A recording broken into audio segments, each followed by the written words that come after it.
दोस्तों इंडिया में बाबर आजम के नारे। वर्ल्ड कप 2023 के लिए टीम पाकिस्तान इंडिया पहुंचते ही इंडिया के एयरपोर्ट पे हुआ ज़बरदस्त इस्तकबाल। टीम पाकिस्तान का बाबर आजम के फैन ने इंडिया पहुंचते ही पुश कर दिया बाबर आजम को। बाबर बाबर के नारे। जी हां दोस्तों, आखिरकार क्यों इंडिया में बाबर आजम के नारे लगाए गए, सब कुछ बताएंगे आप लोगों को आज की इस खास वीडियो में आगे।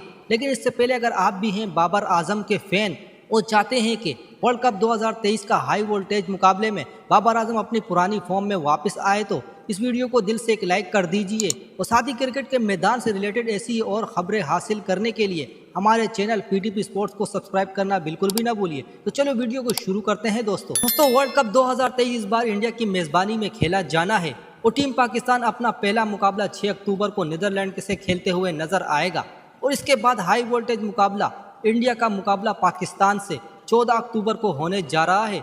और टीम पाकिस्तान ने इंडिया के लिए उड़ान भर ली है और सभी टीमें इंडिया आ रही हैं। आपको बता दें कि वर्ल्ड कप शुरू होने में ज़्यादा दिन नहीं बचे, ऐसे में टीम पाकिस्तान ने भी तैयारियां शुरू कर दी हैं और टीम पाकिस्तान इंडिया पहुंच चुकी है। दोस्तों टीम पाकिस्तान दुबई से सीधा इंडिया के एयरपोर्ट वर्ल्ड कप के लिए हैदराबाद पहुंच चुकी है और हैदराबाद एयरपोर्ट पहुंचते ही टीम के सभी खिलाड़ियों का हुआ ज़बरदस्त इस्तकबाल और बाबर आजम के नारे शुरू हो गए बाबर आजम के फैन की जानिब से। दोस्तों आपको बता दें टीम पाकिस्तान अपना वार्म अप मैच न्यूजीलैंड के खिलाफ हैदराबाद में बाबर आजम की कप्तानी में खेलते हुए नजर आएगा। अब टीम पाकिस्तान इंडिया पहुंच चुकी है और 29 तारीख को अपना पहला ही मुकाबला न्यूजीलैंड के खिलाफ खेलना है। अब देखना दिलचस्प होगा टीम पाकिस्तान अपना पहला मुकाबला जीत पाती है या नहीं। दोस्तों हमें कमेंट सेक्शन में ज़रूर बताइए। दोस्तों आज की वीडियो में बस इतना ही, मिलते हैं अपनी अगली वीडियो में, तब तक के लिए अल्लाह हाफिज़।